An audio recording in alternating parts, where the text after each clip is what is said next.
Arrival on RE167, the uninhabitable world.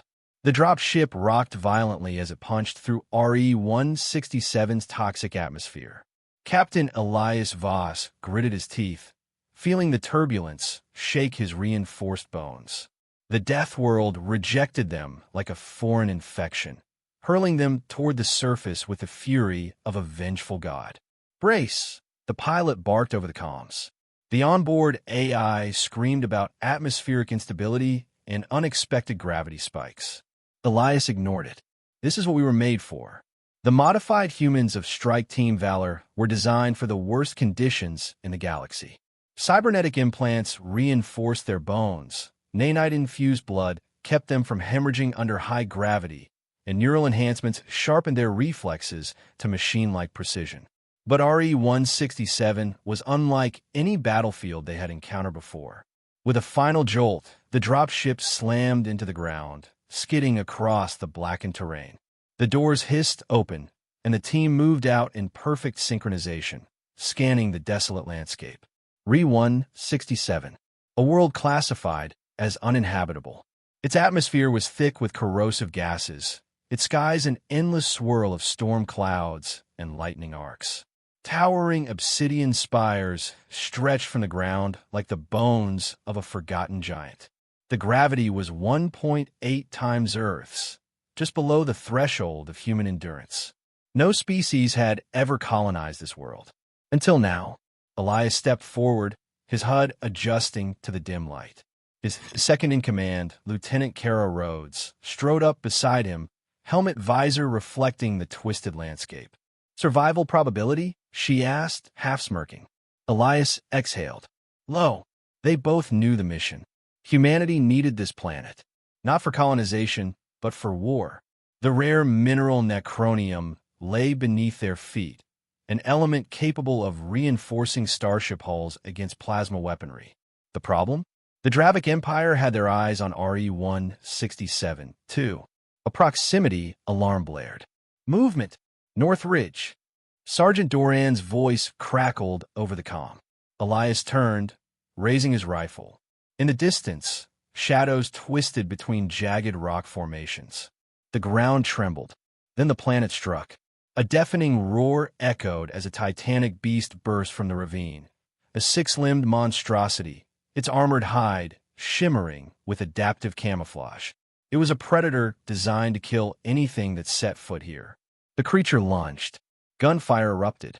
High-caliber rounds tore into its exoskeleton, but it barely flinched. It swiped, sending one of their soldiers flying 20 meters, bones crunching on impact. "Fall back," Elias barked, switching to his plasma cutter. Kara leapt onto the beast's back, jamming an electro blade into its skull. Sparks flew. It screeched in fury, flinging her off like a rag doll. Elias sprinted forward, his enhanced muscles propelling him faster than a normal human could move. He slid under the beast, planted a detonation charge, and rolled clear just as it exploded, sending black ichor spraying across the team. The beast collapsed, twitching. Breathing heavily, Elias surveyed the field. 2 dead, 3 injured. They had barely landed, and already the planet was killing them. He turned his gaze skyward, where the storm clouds boiled. Somewhere beyond them, the Dravik Empire's warships were coming. Elias clenched his fists. This planet is death, but so are we. The Xenos arrive, humanity's first stand. The storm came first. Thunder cracked across the sky as acidic rain lashed against the humans' fortified outpost, sizzling as it hit the metal plating of their makeshift defenses. The air smelled of burnt ozone and blood. Elias Voss stood on the northern ridge, visor locked on the horizon. Then came the ships. Sleek, obsidian warcraft cut through the atmosphere, glowing with eerie blue thruster trails. The Dravik Empire had arrived. They didn't waste any time, Kara muttered, standing beside him. "No," Elias replied. "They think we're weak. The Dravik were a warrior species, reptilian, towering, and relentless. They had conquered dozens of worlds through brute force and sheer numbers. Their battle doctrine was simple: overwhelm, crush, annihilate. but they had never fought humans before. A streak of plasma fire split the air. Impact. One of their outer turrets exploded, sending molten debris flying. Then another. The Drava ground forces were deploying, 3 war carriers, each unleashing squads of armored reptilian soldiers. Elias's comms flared to life. Enemy forces inbound, 300 meters. Fast approach. Hold positions, Elias ordered. Let them come. The Dravik moved with terrifying efficiency, spreading out, rifles aimed, talons scraping against the rock. They expected an easy massacre. Elias smiled. They were wrong. The moment the first wave entered the kill zone, he gave the command. Engage! Explosions ripped through the terrain. Plasma mines hidden beneath the blackened soil detonated, flinging Dravik warriors into the air. From the ridgeline, human sharpshooters fired pinpoint headshots, dropping the invaders before they could react. The Dravik reeled, but only for a second. They adjusted, roaring in defiance. More poured forward, undeterred. Elias sprinted down the slope, rifle spitting rounds in his scaled chest. One Dravik lunged at him, massive claws slashing. He dodged left, planted a blade in its throat, and ripped it free in one fluid motion. To his right, Kara unleashed a storm of plasma bolts, burning through enemy armor. To his left, Sergeant Doran wielded an anti-grav launcher, sending entire squads tumbling into the ravine. The battlefield turned into chaos. Then, the Dravik commander arrived, towering 2 feet above the others. It wore thick obsidian armor with glowing red war engravings. Its bifurcated spear crackled with plasma energy. Elias barely had time to react before it charged him. He dodged the first strike, but the second caught him square in the chest.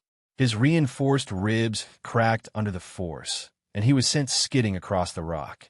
Warning, internal damage detected. He forced himself up. The Dravik commander loomed over him. It growled something in its guttural tongue. Then it switched to broken English. Human, you should not be here. Elias grinned, blood trickling down his lip. Neither should you. Then he triggered the remote detonation. The ridge behind the commander erupted, sending a cascade of molten rock down upon the enemy forces. The explosion shockwave sent the Dravik stumbling. Elias pushed forward, blade in hand. The war for RE167 had truly begun. Deathworld warfare, the battle for survival. Elias ducked behind a jagged rock as plasma fire shredded the ground beside him. The air reeked of scorched earth and charred flesh. The Dravik were adapting. Their first assault had failed, but they had learned. Now they moved strategically, their dread-born, enhanced cybernetic warriors leading the charge. These weren't just foot soldiers. They were engineered killers, built for slaughter. Strike Team Valor was running out of time, ammo, and options. Elias activated his comms. Doran, status? Bad. The sergeant's voice crackled through gunfire. We're pinned down at the eastern barricade. The Dreadborn are cutting through our men like paper. Elias cursed under his breath. He turned to Kara, who was reloading her plasma rifle. We need to change the rules of this fight. Kara exhaled sharply. We don't have the firepower. We don't need firepower. Elias's gaze flicked to the planet itself. We have RE167. The planet fights for them. Elias's cybernetics had been running background scans since their arrival. The magnetic anomalies, the tectonic shifts, this planet was alive in ways they didn't understand. If they could tap into it, they could turn the battlefield itself against the Dravik. Elias had an idea. A reckless, insane idea. I'm linking with the planet's electromagnetic field, he said. Kara's eyes widened. That could fry your neural core. Or that could win us this war. She hesitated.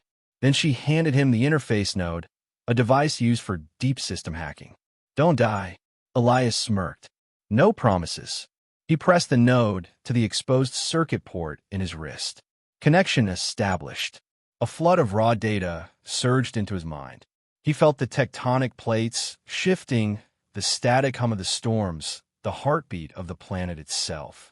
And then he realized RE167 wasn't just a hostile world. It was a weapon. The counterattack. With a thought, Elias directed the storm front southward. Black clouds rolled in, and a monstrous lightning surge struck the enemy front lines, frying Dravik soldiers and their mechs. At the same time, he triggered a controlled quake, shattering the ground beneath the Dreadborn's feet, sending them tumbling into the ravine below. The Dravik forces panicked. They had expected to fight humans, not a world that fought back. Elias disconnected from the interface, his body shaking, burning. Blood trickled from his nose. His neural system had barely survived the overload. But it worked. Kara pulled him up. "You're insane." Elias smirked weakly. "And we're still alive. For now." But he knew this war wasn't over. The Dravik had suffered a blow, but they would return, stronger, angrier. And next time, they wouldn't just send soldiers. They'd send something worse. The battle for RE167 was far from over. The apex battle, human-modified versus the Dravik warlord. The ground still trembled from the aftershocks of Elias's planetary attack. The Dravik forces were in chaos, their front lines shattered. Smoke curled into the storm-choked sky. But Elias knew it wasn't over. Not yet. A deep, guttural roar echoed across the battlefield. A colossal Dravik warship descended through the clouds, its hull bristling with plasma cannons. The battered remnants of the alien army rallied, their morale restored. And then he saw it, the Dravik warlord. It stood 4 meters tall, a fusion of flesh and cybernetic augmentation. Its armor gleamed obsidian black, reinforced with necronium plating, the same rare mineral humanity had come to claim. In one clawed hand, it held a plasma greatsword, crackling with enough energy to cut through a battleship's hull. Elias clenched his fists. This was it. The Dravik warlord stepped forward, its voice a thunderous growl in the storm. "Human, you defy the Empire. You're broken things, weak things. You should not exist." Elias spat blood onto the scorched ground. His entire body ached from neural overload, but he pushed forward, standing tall. "Funny," he said, gripping his rifle. "I was about to say the same thing about you." The final duel. The warlord charged. Elias dodged left, barely, as the plasma greatsword carved a molten trench into the ground. The heat seared his armor. He retaliated, firing point-blank into the warlord's side. The rounds sparked harmlessly off its necronium plating. Too strong, too fast. The warlord swiped. Elias tried to evade, but this time he wasn't fast enough. A clawed fist caught him square in the chest, hurling him 30 meters across the battlefield. He hit hard, skidding against the rough terrain. His HUD flickered, warning of fractured ribs and internal bleeding. Still, he forced himself up. The warlord was already moving, sword raised. "Die, human." Then, Kara struck. She leaped onto the warlord's back, driving an electro dagger into its exposed neck joint. The alien roared in fury, swiping at her, but she rolled off just in time. Elias saw his chance. With a final burst of cybernetic strength, he lunged forward, activating his plasma cutter. His vision blurred from pain, but he forced himself to aim true, straight for the warlord's unarmored throat. The blade sank deep.